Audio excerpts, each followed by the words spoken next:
네, 제가 귀국한 지 한 3주 좀 안 됐습니다. 3주 좀 안 됐는데요.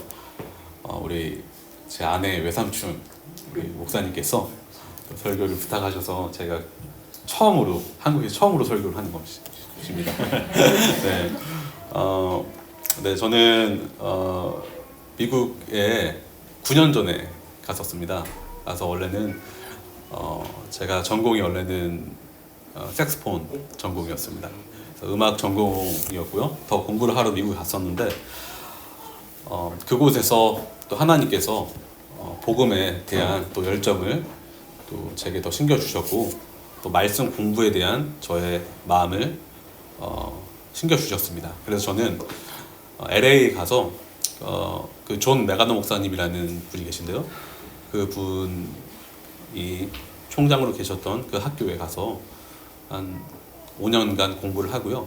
그리고 그 LA의 한국교회를 개척하는 멤버로 참석해서 한 6년간 섬기다가 거기서 또 목사 안수도 받고 또 사역을 하다가 사임을 하고 오게 됐습니다. 그 이유는 한국에 와서 제 조국 또 우리 한국 분들에게 또 복음을 전하고 싶다는 건 마음이 강하게 들었고요. 그래서 이제 3주 전에 귀국하게 됐습니다. 네, 오늘 종려주일이잖아요. 그리고 다음 주는 무슨 주일입니까? 부활주일이죠. 보통 우리는 종려주일과 부활주일 사이의 주간을 고난주간이라고 합니다. 그 주간은 저희가 매일매일이 예배드리는 그런 예배의 삶이지만 더 예배 합당한 그런 마음을 가져야 되는 날입니다. 그 말은 예수 그리스도가 누구이신지를 더 알아야 되고 예수 그리스도의 십자가가 어떤 의미인지를 더 깊이 새겨야 된다는 의미입니다. 저는 오늘 설교 본문이 참 그 주제와 맞아떨어진다라고 생각하는데요. 오늘 제목이 무엇이죠? 심령이 가난한 자가 복이 있다입니다. 여러분 산상수훈 많이 들어보셨습니까? 산상수훈? 산상수훈은 예수께서 산 위에서 제자들에게 가르치신 설교입니다. 산상설교라고도 합니다. 또한 보배로운 교훈이라고 해서 산상보훈이라고도 하는데요. 이 그리스도의 설교, 산상수훈은 크게 두 가지 목적을 가지고 있습니다. 첫 번째는요, 이미 구원받은 자에게 구원에 합당한 삶을 살게 하시기 위한 목적이 있습니다. 다시 말해서 이미 구원받은 자가 그 구원에 합당한 삶을 살게 하게 하시기 위해서 이 설교를 하셨다라는 것입니다. 두 번째는 아직 예수님을 믿지 않는 자들, 그리스도 십자가복음을 부정하는 자들에게 천국의 높은 기준을 알려주심으로 인해서 왕이신 예수께 무릎 꿇게 하기 위한 목적이 있습니다. 산상수훈은 두 가지 목적이 있어요. 그러므로 이 산상수훈을 제대로 이해하고 적용할 수 있는 사람은 예수님을 믿는 백성입니다. 예수님을 믿는 백성입니다. 그 이유는 오직 성령으로 거듭난 자만이 주의 은혜와 도우심 가운데 산상설교를 생명의 말씀으로 이해하고 생명의 말씀으로 적용할 수 있기 때문입니다. 다시 말해 구원받은 백성만이 그리스도의 설교를 율법주의가 아닌 거룩한 복음으로 여깁니다. 자유의 복음으로 여기고 생명의 복음으로 여깁니다. 여러분, 과거 하나님의 율법은 정죄의 칼날을 갈면서 죄인인 인생 모두를 벼랑 끝으로 몰고 왔습니다. 여러분, 구약의 마지막 책이 무엇입니까? 말라기입니다. 그런데 이 말라기의 마지막 구절이 이렇게 되어 있어요. 말라기 4장 6절. 돌이키지 아니하면 두렵건대 내가 와서 저주로 그 땅을 칠까 하노라 하시니라. 여러분, 구약의 마지막 말씀입니다. 돌이키지 아니하면 두렵건대 내가 와서 저주로 그 땅을 칠까 하노라. 무시무시한 말씀입니다. 여러분, 성경을 잘 묵상한다는 것은 달콤한 메시지만을, 내가 원하는 메시지만을 그냥 뽑아내서 묵상하는 것이 아닙니다. 있는 그대로 이해하는 것입니다. 그런데 말라기 마지막 말씀이 돌이키지 아니하면 두렵건대 내가 와서 저주로 그 땅을 칠까 하는가. 여러분, 이것은 모든 인생에게 적용되는 말씀입니다. 돌이키지 아니하면. 여러분, 구약의 율법은 무서운 심판의 법으로 모든 죄인을 주눅들게 만들었어요. 율법은 죄악의 리스트를 우리에게 보여주면서 우리 자신이 누구인지를 깨닫게 만들었다는 것입니다. 이것이 기독교의 핵심입니다. 하늘의 재판장이신 하나님께 범죄 내역들을 낱낱이 고했던 것이 바로 율법입니다. 율법은 세상에서 가장 무거운 멍에를 우리 인생들에게 지었습니다. 우리 목에 매달았습니다. 왜입니까? 성경의 마지막 그 10계명 마지막이 무엇입니까? 탐심에 가는 것입니다. 탐욕스러운 마음마저도 율법은 죄로 규정한다는 것입니다.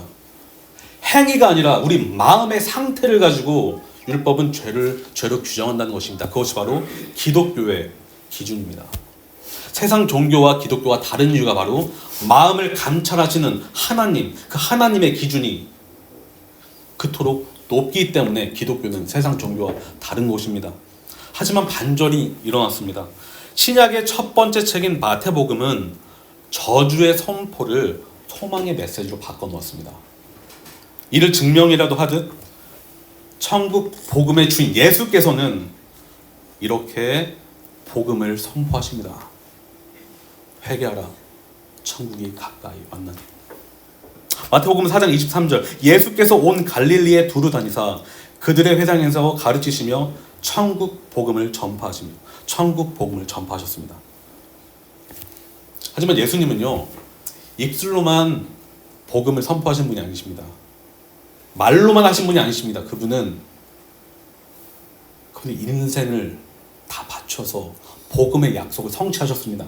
마지막에는 십자가를 지셨습니다.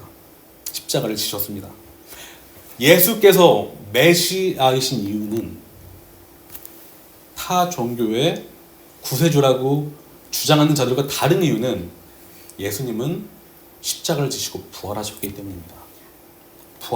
때문입니다. 여러분, 예수님은 심판주이십니다. 그거 믿으십니까? 예수님은 만왕의 왕이십니다. 그걸 믿으십니까? 그런데 그 예수께서 이 땅에 오셨다라는 것을 여러분 어떻게 이해하고 묵상하고 계십니까? 영광의 왕께서, 그 종기의 왕께서 그 영광을 잠시 내려놓고 이 땅에 오셨습니다. 그리고 피고석으로 발길을 옮기셨습니다. 그 말은 뭐냐? 우리가 앉아 있어야 할 그 재판의 피고석에 예수께서 우리 대신 앉으셨다는 것입니다. 심판주께서 판단을 받으시는 자리에 앉으셨습니다. 우리를 대신해서 말입니다. 완전한 인간이 되심으로 우리를 대신하셨습니다. 이에 대한 명백한 증거는 십자가 대속 사건입니다. 하늘의 주권자는 저와 여러분을 대신해서 율법의 저주를 모두 떠안으셨습니다. 갈라디아서 3장 13절을 같이 한번 보실까요? 갈라디아서 3장 13절입니다. 갈라디아서 3장 13절인데요.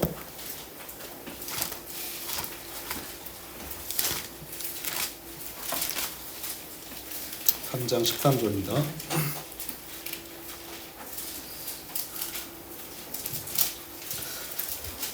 네, 갈라디아서 3장 13절 제가 읽겠습니다. 그리스도께서 우리를 위하여 저주를 받은 바 되사 율법의 저주에서 우리를 속량하셨으니 기록된 바 나무에 달린 자마다 저주 아래에 있는 자라 하였습니다. 여러분, 나무 아래 달린 자마다 저주 아래 뭐라고 하시죠? 저주 아래 있는 자라. 바로 그 저주를 우리가 받았어야 되는데 예수께서 우리 대신 저주를 떠안으셨다는 것입니다. 여러분, 그리스도의 십자가는 이처럼 사랑이 넘쳐 흐릅니다. 저와 여러분의 죄를 대신 감당하셨기 때문입니다. 뿐만 아니라 성령님을 우리에게 선물로 보내주셨습니다. 약속대로 성령님은 우리 죄인의 마음에 침투해 들어오셨습니다. 이는 가장 인격적이고 자비로운 침투이셨습니다. 그때 성령이 그 내면에 침투한 그 내면 안에는 이러한 상태가 됩니다. 바로 자신의 죄악을 깨닫게 됩니다. 자신의 내면의 부패를 이해하게 됩니다. 내가 어떠한 죄인인지를 자각하게 됩니다. 그러한 자는 죄를 사랑했던 그가 이제는 죄를 미워하는 자리에 서 있습니다. 의를 갈망하는 자리로 나아갑니다. 그러한 자는 죄를 회개하고 그리스도를 믿기로 결단하게 됩니다. 율법의 요구를 모두 감당하신 예수님을 따라서 자기를 비우고 자기 십자가를 지고 그분을 따라 살기로 이제 발걸음을 옮긴다는 것입니다. 여러분, 이것은 완벽하게 그런 상태가 바로 된다는 것이 아니라 이제 삶의 방향을 틀어버린다는 것입니다.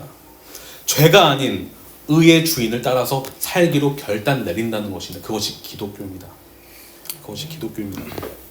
여러분, 율법은 더 이상 믿음의 사람을 정죄하지 못합니다. 예수 그리스도의 옷을 입은 자들은 이제 그리스도 예수 안에 있기 때문입니다. 정죄할 명분이 없어져 버립니다. 예수께서 모든 죄를 다 감당하셨기 때문입니다. 로마서 8장 2절이 증언하는 것처럼 그리스도 예수 안에 있는 생명의 성령의 법이 죄와 사망의 법에서 우리를 완전히 해방하였기 때문입니다. 그리스도를 믿는 자에게는 율법은 더 이상 정죄할 명분이 없어져 버렸습니다. 되려 그리스도 안에 있는 자들에게 말씀을 따라 살게 하는 그 능력을 부어주신 분이 예수 그리스도이시라는 사실을 우리에게 증언할 뿐입니다. 우리에게 거룩한 삶을 격려합니다. 그러므로 여러분, 성령으로 거듭난 자는요, 참된 구원받은 기독교인은 새로운 시각으로 하나님의 말씀을 바라보게 됩니다. 이 말씀이 내 생명이구나. 이 말씀이 나의 거룩의 기준이구나. 이 말씀이 나의 삶의 원동력이구나. 이 말씀이 천국 시민으로서 합당히 살아야 되는 이 말씀만이 그러한 기준을 알려주는 법도이구나 라는 것을 성령께서는 우리에게 조명해 주십니다. 뿐만 아니라 이 법을, 하나님의 말씀을 순종할 수 있는 능력과 지혜와 의지 모두를 우리에게 차고 넘치게 부어주십니다. 이것이 은혜라는 것이죠. 이런 면에서 여러분, 오늘 말씀 산상순, 팔복, 특별히 심령이 가난한 자는 매우 중요한 위치에 서 있습니다. 왜냐?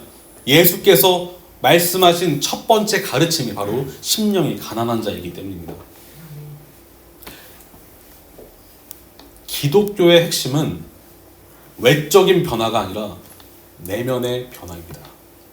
마음의 변화로부터 출발하는 것이 기독교입니다.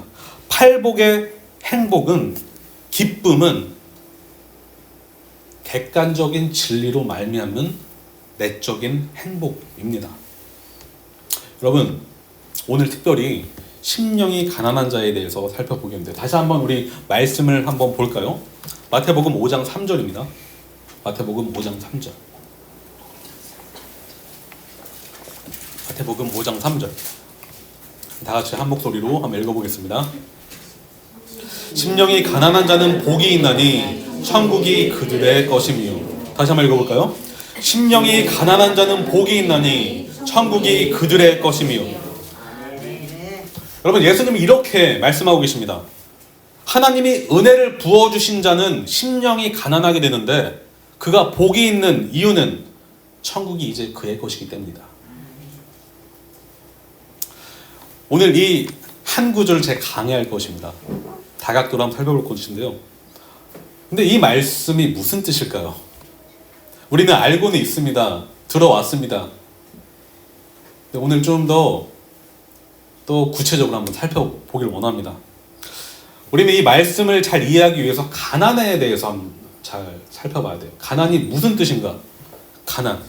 어떤 분은요, 예수께서 말씀하신 이 가난이 육신적인 궁핍이라고 해석을 합니다. 누가복음 6장 20절을 보시면 산상수훈과 매우 비슷한 말씀이 나오는데요. 제가 그냥 읽어볼게요. 누가복음 6장 20절. 예수께서 눈을 들어 제자들을 보시고 이르시되 너희 가난한 자는 복이 있나니 하나님 나라가 너희 것이며. 어떤 사람은요, 이 누가복음 말씀을 근거로 해서 예수께서 가르치시는 가난은 육신적인 빈곤이다, 궁핍이다 라고 해석을 합니다. 당시에 예수께서 사역하셨던 그 당시 시대상을 보시면 병들고 장애가 있고 사회적 경제적으로 매우 어려웠던 자들이 많았던 것을 볼 수가 있습니다. 예수님은 그들에게 가셔서 그들을 위로하시고 병을 고쳐주시고 그들을 도와주셨습니다. 실제 그들은 빈곤에 지쳐있던 자들이었습니다. 그럼에도 불구하고 예수께서 가르치시는 이 본문에서 가르치시는 가난은 육신적인 궁핍이 아니어 보입니다. 제가 이 말씀에 대한 두 가지 이유를 말씀드리겠습니다. 첫 번째 이유는 여러분, 육신적 가난은요 결코 천국에 들어가는 조건이 될 수 없습니다. 다시 한번 말씀드릴게요. 육신적 가난은 결코 천국에 들어가는 조건이 아닙니다. 만약 육신적 가난이 천국에 들어가는 조건이라면 성경은 다시 쓰여져야 합니다. 성경의 메시지는 결코 그러한 논리를 펴지 않습니다. 예수님은 천국에 들어가기 위해 자기의 죄를 회개하라고 하셨지, 천국에 들어가기 위해 빈곤하게 되라고 말씀하신 적이 없습니다. 주님이 말씀하시는 가난은 높아진 심령을 낮추는 것입니다. 두 번째 이유는 육신적 가난은요 절대 인간의 내면을 바꾸지 못합니다. 여러분, 이 말씀에 동의하십니까? 우리가 아무리 가난하게 돼도요 우리 내면을 절대 바꿀 수가 없습니다. 다시 말해서 외부적 변화, 상황적 변화, 우리 주위에서 일어나는 그런 변화들은 저와 여러분의 마음을 하나도 바꿀 수가 없습니다. 실례로 로마 카톨릭 교회는 자기 비움을 미덕으로 삼았어요. 그런데 그들이 추구했던 자기 비움의 방식은 무엇이었냐? 기독교적인 비움이 아니라 물질적인 빈곤을 자처하는 것이었습니다. 그들의 비움은 바로 외적인 비움이었어요. 겉으로 뭔가 좀 가난하게 사는 것, 청렴하게 사는 것, 청빈의 삶, 뭐 그런 것이었습니다. 다시 말해서 금욕, 고행, 수행, 청빈 이런 삶을 통해 하나님과 가까워질 수 있다라고 생각하기 때문에 그들에 의해서 독신의 수도사, 수녀를 낳았던 것이죠. 그런데 여러분, 1517년에 종교개혁을 일으켰던 마틴 루터도 카톨릭 사제였다는 사실을 여러분 아십니까? 그가 카톨릭 사제였을 때 카톨릭의 그런 교리를 보고 그가 결국은 이것은 잘못되었다라고 했기 때문에 종교개혁을 한 것입니다. 그런데 그는 한때 자기 빈곤의 삶을 카톨릭의 교리를 따라서 이렇게 적용했던 사람이었습니다. 그런데 그는요 결국 그것이 무익하다는 사실을 깨달았어요. 아무리 발버둥 쳐봐도, 아무리 열심을 내봐도, 아무리 봉사를 해봐도, 행위를 해봐도 그의 구원을 그가 가질 수 없다는 사실을 깨달았기 때문입니다. 그는 더 어둠 속으로 빨려 들어갔습니다. 그런데 그가 로마서 1장 17절 말씀을 통해서 구원을 받았어요. 복음에는 하나님의 의가 나타나서 믿음으로 믿음에 이르게 하나니 기록된 바 오직 의인은 믿음으로 말미암아 살리라 한가 같으니라. 그의 내면은 복음의 빛으로 바뀌었습니다. 복음의 빛이 침투했기 때문에 그의 내면이 바뀌었고 그의 삶이 바뀐 것입니다. 여러분, 정리해 보겠습니다. 예수께서 본문에서 가르치시는 가난은 육신적인 가난이 아니라 영적인 가난입니다. 심령의 가난입니다. 마음의 가난입니다. 예수께서 심령이 가난한 자가 복이 있다라고 하시기 때문입니다. 여러분, 달리 말해서 우리 내면이 가난해지면 가난해질수록 영적 행복이 우리의 것이 된다라는 것입니다. 여기서 말하는 심령이 가난한 자가 복이 있나니, 이 복이라는 단어의 원어는요, 언어를 번역하면 행복이라는 뜻입니다. 행복이에요. 여러분 다 행복하길 원하시죠? 그런데 여러분이 생각하는 정의하신 행복이 무엇입니까? 무엇이 행복이에요? 자녀가 잘 되는 거, 물론 행복합니다. 저도 2딸이 있습니다. 잘 됐으면 좋겠어요. 잘 먹고 잘 사는 거, 뭐 좋죠. 네, 행복하죠. 그런데요, 예수님은요, 그런 것들을 행복이라 규정하지 않으세요. 진짜 행복은 우리 내면이 예수님 안에 있는 것입니다. 예수 그리스도로 말미암아 평안한 것입니다. 예수 그리스도만으로 만족하는 것입니다. 그래서 이 행복은 일시적인 행복이 아니라 영원한 행복입니다. 왜냐? 이것은 은혜로 말미암는 축복이기 때문입니다.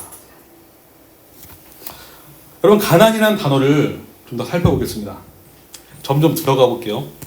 여러분, 가난의 헬라어는 프토코스라는 단어인데요. 이 프토코스는요, 아주 쬐끔의 가난, 조금의 어떤 빈 곳, 이런 것을 말하는 것이 아닙니다. 프토코스라는 헬라어는 이런 뜻을 갖고 있습니다. 최악의 빈 곳. 우리가 상상할 수 있는 모든 것보다 더 끔찍한 궁핍, 이런 뜻입니다. 그런데 이것이 영적이라는 것이에요. 무슨 뜻일까요? 영적으로 최악의 빈곤 상태에 있는 것을 예수께서 복이라고 말씀하신다. 여러분, 이 빈곤은 심지어 평생을 일해도 절대 갚을 수 없는 빚을 지게 된 사람이 결국 파산 신청을 한 상태와도 같습니다. 어쩔 도리가 없는 상태에 이르게 된 것입니다. 여러분, 그래서 프토코스의 가난이란 영적인 파산이라고 말할 수 있습니다. 영적인 파산, 영적인 무능력. 한번 생각해 보십시오. 우리 인간은요, 본래 내가 할 수 있다라고 생각해요. 나는 할 수 있다. 그런데 예수님은 나는 할 수 없다라고 인정하는 자가 복이 있다라고 하시는 거예요. 나는 죄를 물리칠 수 있다라고 생각하는 자가 복이 있는 자가 아니라 나는 죄를 이길 힘이 전혀 없다라고 말하는 자가 복이 있다라고 하시는 것입니다. 주님, 저는 무능력자입니다. 주님, 저는 최악의 상태임에도 불구하고 제가 제 상태를, 제 상황을 이길 힘이 전혀 없습니다라고 말하는 자가 행복한 자라고 말씀하시는 것입니다. 그런 자가 축복된 자라고 말씀하시는 것이죠. 어떤 분이 이렇게 반문하실지 모르겠어요. 예수님, 요즘 시대와 전혀 맞지 않는 메시지입니다. 이런 상태가 어떻게 축복입니까? 본래 복된 소식이란 제게 좋은 소식이어야 되지 않습니까? 제게 부와 명예와 지위를 가져다주는 그런 기쁜 소식을 제게 주십시오. 산상수훈은 제가 원하는 메시지가 아닙니다. 그런 기독교라면 저는 집어 던지겠습니다. 주님, 제가 어떻게 영적 거지가 되는 것이 복되다고 할 수 있습니까? 지금 인권법을 무시하는 것이십니까, 주님? 제 인권이 어디 있습니까? 주님, 제 인권을 지금 무시하는 발언을 하시고 계십니다. 이러한 복음은 제가 원하는 복음이 아닙니다 라고 반문하는 분이 계실지 모르겠습니다. 성도님, 그런데요, 왜 진리의 주인, 말씀의 주인 예수께서 이런 말씀을 하시는 것일까요? 왜 심령이 가난한 자가 복이 있다라고 하실까요? 제가 세 가지 이유를 말씀드릴게요. 세 가지 이유. 첫 번째는요, 영적으로, 잘 들어보세요. 영적으로 파산한 자만이 자신의 문제를 올바로 파악할 수 있기 때문입니다. 영적으로 파산한 자만이 자신의 문제를 올바로 파악할 수 있기 때문입니다. 산상수훈에서 말하는 가난은 의존의 문제와도 결부가 되어 있습니다. 이게 무슨 뜻이냐면요, 누구를 의지하느냐, 누구를 의존하는가에 대한 문제라는 것입니다. 곧 가난하냐, 가난하지 않느냐, 내가 현재 의존하는 대상과 관련된 문제입니다. 저는 이렇게 말씀드리고 싶어요. 자기 자신을 의지하는 사람은요, 항상 자기가 부유하다라고 믿습니다. 나는 부유해요. 이건 자칭 부유입니다. 스스로 부자라고 믿습니다. 내가 영적인 것을 생산해낼 수 있는 저는 부자입니다라고 말하는 것입니다.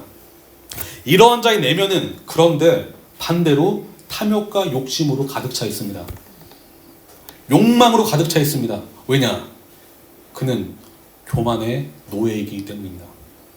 육신적으로 가난하든 부하든 그러한 외적인 상태와 상관없이 자기 능력을 과신하는 자는 항상 내면이 교만으로 가득 차 있습니다. 이러한 자의 이러한 입술의 이러한 상태의 근본 원인은 태생적으로 자신이 선하게 태어났다라고 믿는 자기 신념에 있습니다. 다시 말해서 자기가 죄인이 아니라고 믿는 그릇된 자기 신념에 있다라는 것이죠.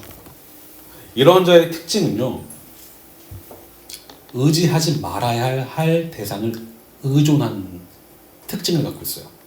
그것이 그 대상이 자기 자신이 될 수 있고 어떤 다른 사람이 될 수 있습니다. 그런데 그런 자는 예수님만 의존하기를 거부합니다. 왜일까요? 왜일까요? 한번 생각해 보십시오. 왜일까요? 여러분, 기독교는요, 어떤 면에서 되게 흑백 논리이기도 해요. 믿느냐 믿지 않느냐입니다. 우리 마음은 중간지대가 없습니다. 예수님을 믿느냐 믿지 않느냐입니다. 차든지 뜨겁든지 하라고 하셨어요. 예수님을 믿지 않으면 결국 인간을 의존하는 것입니다. 인간을 의존하기를 거부하면, 자기 자신을 의지하기를 거부하면 예수 그리스도께 나아가게 되어 있습니다. 여러분, 그런 마음이 부한 자들의 공통된 특징은 결국 예수님을 메시아로 인정하지 않고 대신 자신을 메시아로 인정한다는 것입니다. 그가 그렇게 말은 하지 않더라도 그 내면 안에는 그것이 도사리고 있어요. 그렇기 때문에 십자가 복음을 부정하는 것입니다. 왜냐? 자신은 죄인이 아니고 십자가 그 고난의 그 예수 그리스도, 그 죄를 대신 지신 예수님은 나와 상관없는 분이시기 때문입니다. 자신이 죄인이 아니라고 믿기 때문에 자신의 죄를 대신 지셔야 할 이유가 없다라고 말하는 것입니다. 그러니까 예수님을 부정하는 것이죠. 과거 저는요, 예수님을 믿기 전에 무척이나 잘난 줄 알고 살았습니다.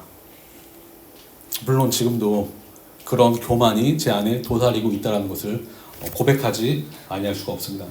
그런데 다른 사람보다 과거에 예수님 믿기 전에 도덕적으로, 인격적으로 훌륭하다라고 저는 믿었어요. 말은 하지 않았지만, 네, 그렇게 생각했습니다. 제 삶에 일어난 여러 가지 문제가 있었을 거 아닙니까? 특히 관계적인 문제가 참 많았죠. 하지만 이 관계적인 문제의 원인을 누구에게서 찾았을까요? 항상 제가 아닌 상대방에게서 찾았습니다. 너 때문에 이런 거야.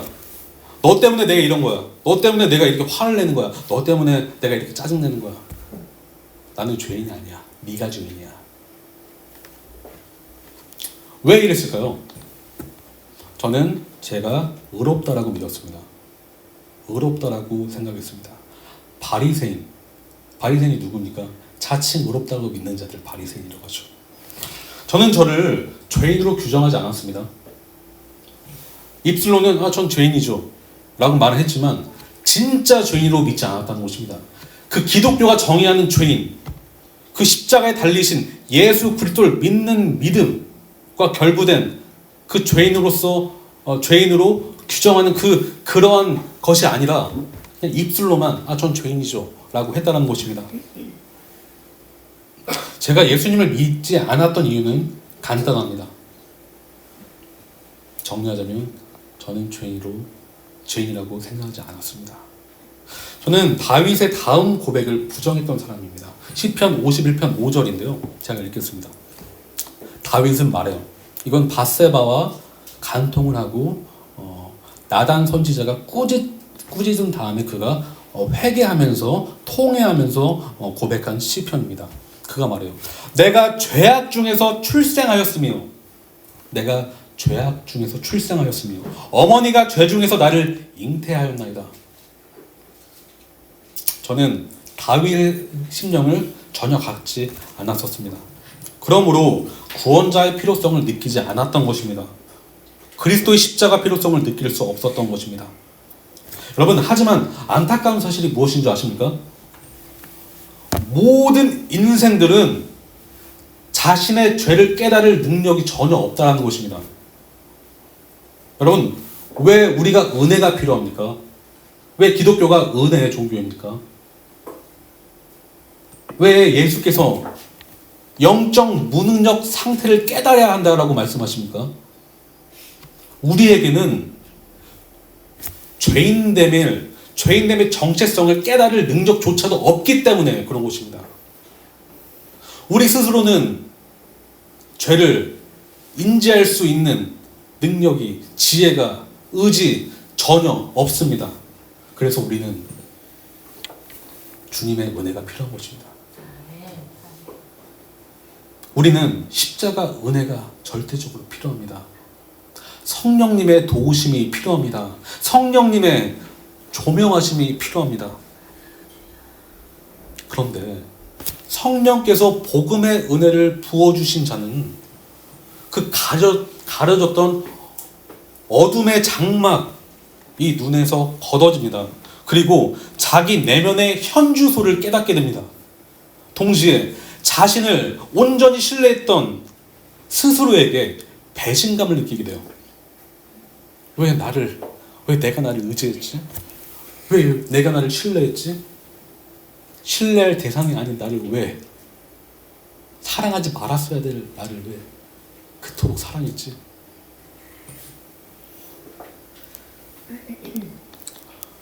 여러분,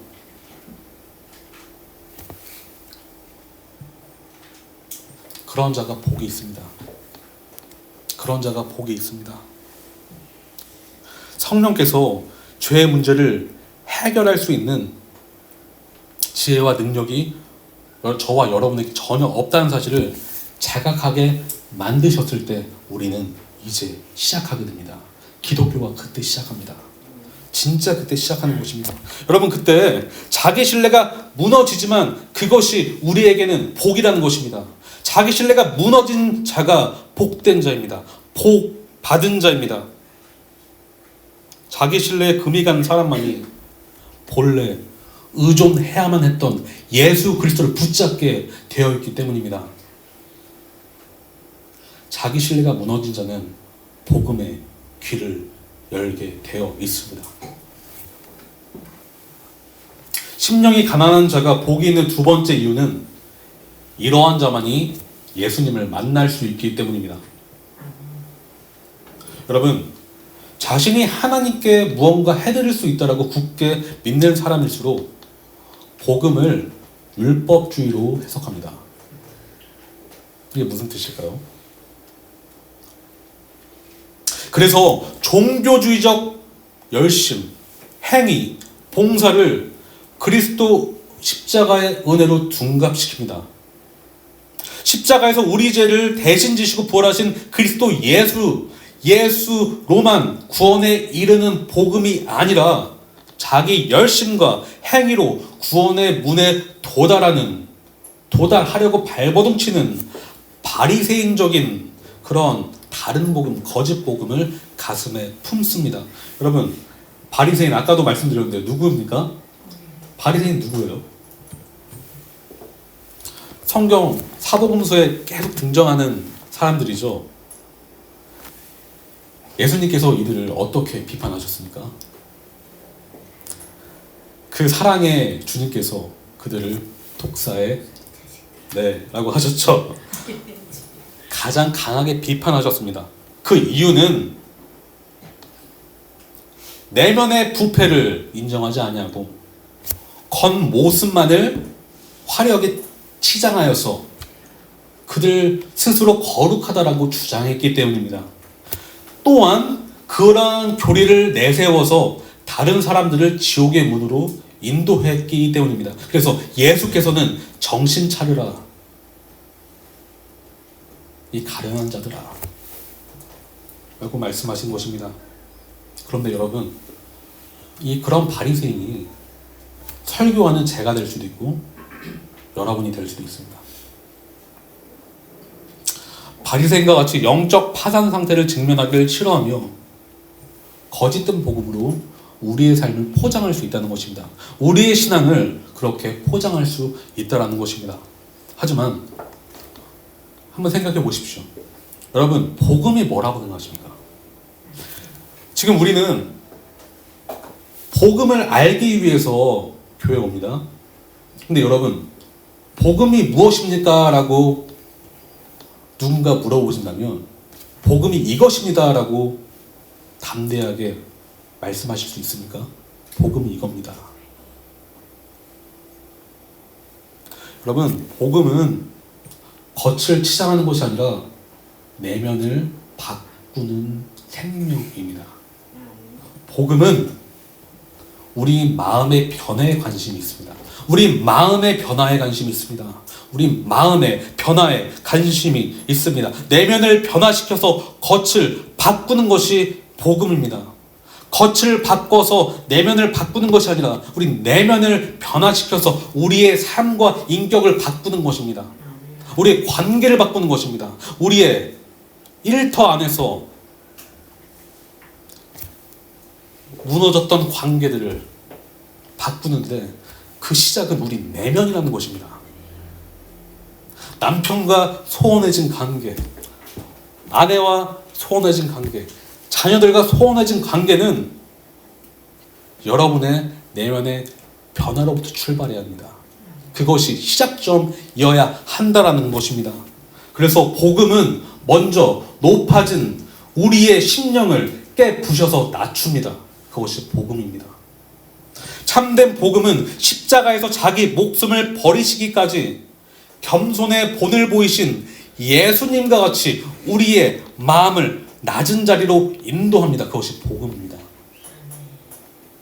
예수께서 심령이 가난한 자가 복이 있다고 말씀하신 이유가 여기 있습니다. 마음이 겸손케 된 자야말로, 겸손의 자리로 나아간 자야말로 예수님을 마음에 모실 수 있는 조건을 갖추게 되기 때문입니다.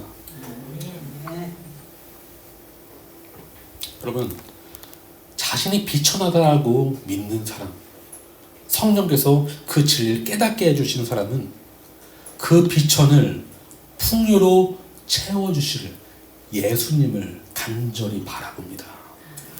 한 번만 바라볼까요? 매일매일 예수님이 필요하다라고 고백합니다. 예수님 없이는 나는 살 수 없는 존재라는 그 자각을 더 깊이 깨닫게 된다라는 것입니다. 주님은 말씀하십니다. 요한복음 18장 36절. 내 나라는 이 세상에 속한 것이 아니니라. 그리스도는 교만의 메시지, 거짓 복음, 다른 복음으로 만날 수 있는 분이 아니라 오늘 메시지, 바로 심령이 가난한 자가 만날 수 있는 분입니다. 여러분, 제가 질문 드릴게요. 여러분은 심령이 가난하십니까? 대답하지 않으셔도 돼요. 여러분 심령이 가난하십니까? 여러분 삶 속에서 주여 이 죄인을 용서해 주십시오 라는 고백을 진심으로 하고 계십니까? 주님 이 죄인을 도와주십시오. 아무것도 할 수 없는 이 죄인을 도와주십시오. 주님의 은혜가 필요합니다 라는 고백을 하고 계십니까? 주님 이 죄인을 구원하실 분은 하나님이십니다. 주님 이 죄인을 성화시키실 분도 하나님이십니다. 주님 이 죄인을 천국으로 인도하실 분도 하나님이십니다. 주님 저를 이끄소서 고백하고 계십니까? 심령이 가난한 자는 내가 할 수 있다라고 말하는 자가 아니라 주님 제가 할 수 없으니 도와주십시오라고 하는 자입니다. 여러분 이 시간 하나님께 간구하셨으면 좋겠어요. 아직 예수님을 모르는 분이 계십니까? 주여 제가 죄인임을 깨닫게 하여 주시옵소서. 교만한 마음을 낮추셔서 그리스도의 십자가 복음이 무엇인지 제가 깨닫게 하여 주시옵소서. 그래서 주님이 말씀하신 이 행복이 제 행복이 되게 하여 주시옵소서. 성경은 말합니다. 시편 69편 33절 여호와는 궁핍한 자의 소리를 들으시며 시편 72편 12절 13절 그는 궁핍한 자가 부르짖을 때 건지며 도움이 없는 가난한 자도 건지며 그는 가난한 자와 궁핍한 자를 불쌍히 여기며 궁핍한 자의 생명을 구원하며 이사야 66장 2절 무릇 마음이 가난하고 심령에 통회하며 내 말을 듣고 떠는 자 그 사람은 내가 돌보려니와. 누구를 돌보신다라고 하고 있습니까? 가난하고 통회하며 내 말을 듣고 떠는 자를 돌보신다라고 하십니다. 왜 여호와는 이러한 자를 돌보신다라고 하시는 줄 아십니까? 그 이유는 심령이 가난한 자만이 주 예수 그리스도께 나아가기 때문입니다. 죄에서 돌이켜 예수께 그 거룩의 주인께 나아가기 때문입니다. 그분 안에서 평안을 누리게 되기 때문입니다. 마지막 이유인데요. 심령이 가난한 자가 복이 있는 마지막 이유는요. 겸손한 자가 예수님을 더 닮을 수 있기 때문입니다. 여러분 거룩해지는 게 무엇입니까? 거룩해지는 게 무엇입니까? 여러 가지 정의가 있겠죠. 그런데 거룩은요 구별된다는 뜻입니다. 구분된다는 뜻이에요. 분리된다는 뜻이 아니라요 세상과 세상 사람들과 믿지 않는 사람들과 다른 모습의 인격과 삶을 살게 된다는 게 그게 거룩이에요. 그런데 거룩의 원천은 예수 그리스도와 연합에 있습니다. 예수님과 내가 어떤 관계를 맺고 있느냐에 따라서 거룩하게 되느냐 거룩하게 되지 않느냐 거기 달려있다는 것이에요. 다시 말해서 바리새인들이 말했던 그 종교주의적인 형식주의적인 외식적인 그런 겉모습이 거룩이 아니라 내면이 바뀌어서 자연스럽게 예배하게 되고 정말 기쁨으로 하나님의 영광을 위해서 구호하고 헌금하고 하나님의 영광을 위해서 남을 도와주고 사랑하고 그것이 나의 만족이 아니라 그리스도의 영광에 초점 맞춰지는 것 그것이 바로 거룩이라는 것입니다. 내면이 바뀐 사람들은 그러한 삶으로 인도하게 되는데요. 그런데 이 겸손한 자가 예수님을 더 닮을 수 있다는 것은 바로 천국이 그들의 것임이와 좀 연결됐다라고 말씀드릴 수 있습니다. 그 마태복음 마지막 구절 보시면 천국이 그들의 것임이라고 말하고 있잖아요. 이 말씀은 이 동사의 시제형은요 현재형입니다. 성경을 보실 때 현재형을 잘 보셔야 돼요. 현재형은 무슨 뜻이냐? 네, 잘 말씀해 주셨는데요. 지속적이고 점진적이고 발전적이라는 뜻을 갖고 있습니다. 그 말은 무엇이냐?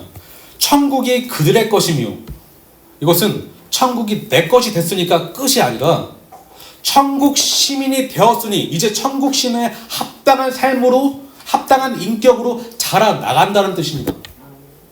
그러니까 구원받은 자는 구원받은 것으로 끝나는 것이 아니라 이제 구원받은 자처럼 살아야 된다는 것입니다.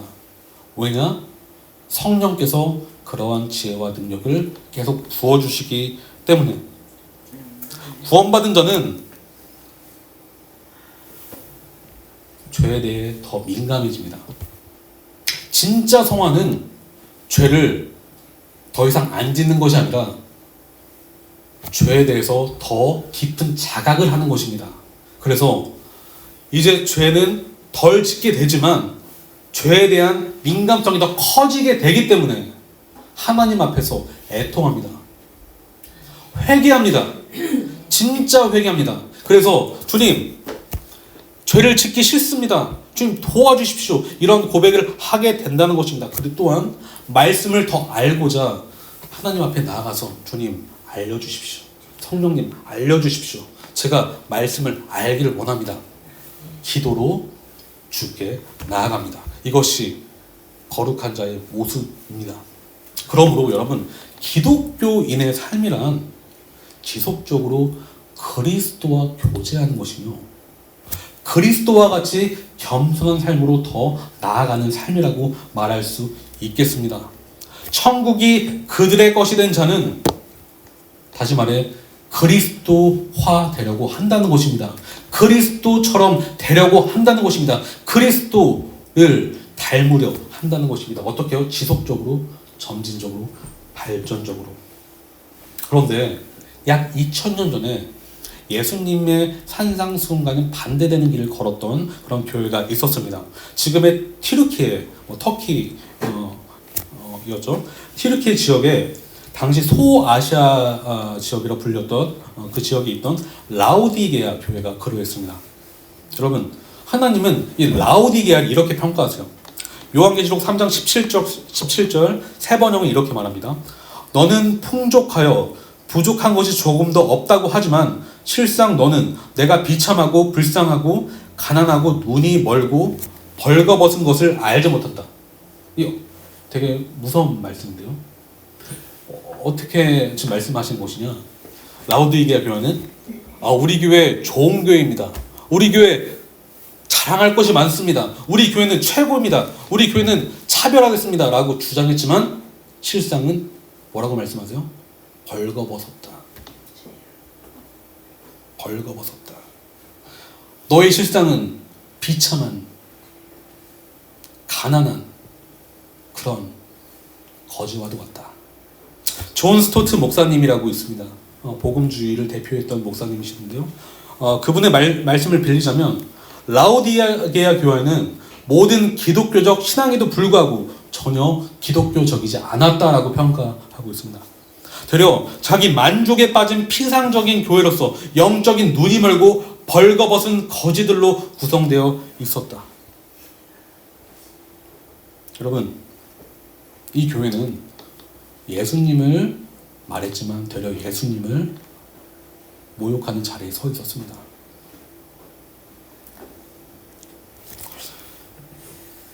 이제 설교를 마치려고 하는데요. 여러분, 예수님을 닮아간다는 게 무슨 뜻일까요? 어떤 의미입니까? 심령이 가난한 자가 되는 것입니다. 천국 시민에 합당한 자가 되어가는 것입니다. 저는 세례 요한의 고백에서 참 격려를 얻습니다. 그는 요한복음 3장 30절에 이렇게 말해요. 그는 흥하여야 하겠고 나는 쇠하여야 하리라. 주님, 전 가진 게 없습니다. 스스로 아무것도 할 수 없는 어린아이와 같습니다. 저는 당신의 은혜 없이 단 하루도 살 수 없습니다. 주님, 도우소서. 저를 도우소서. 그러므로 우리는 무엇을 해야 할까요? 심령이 가난해지기 위해서 무엇을 해야 할까? 기도하십시오. 하나님께 간구하십시오. 말씀으로 나아가십시오. 기본에 충실하십시오. 교회 모이기를 힘쓰십시오. 목사님 말씀을 통해서 더 깨지시고 예수 그리스도를 알아가는데 힘쓰십시오. 그것이 우리의 힘입니다. 그것을 했을 때 저와 여러분 어느새 모르게 심령이 가난해져 있는 저와 여러분을 발견할 것입니다. 저희도 모르게 예수님을 찬양하는 저와 여러분 모습을 발견할 것입니다. 저희도 모르게 아버지 감사합니다.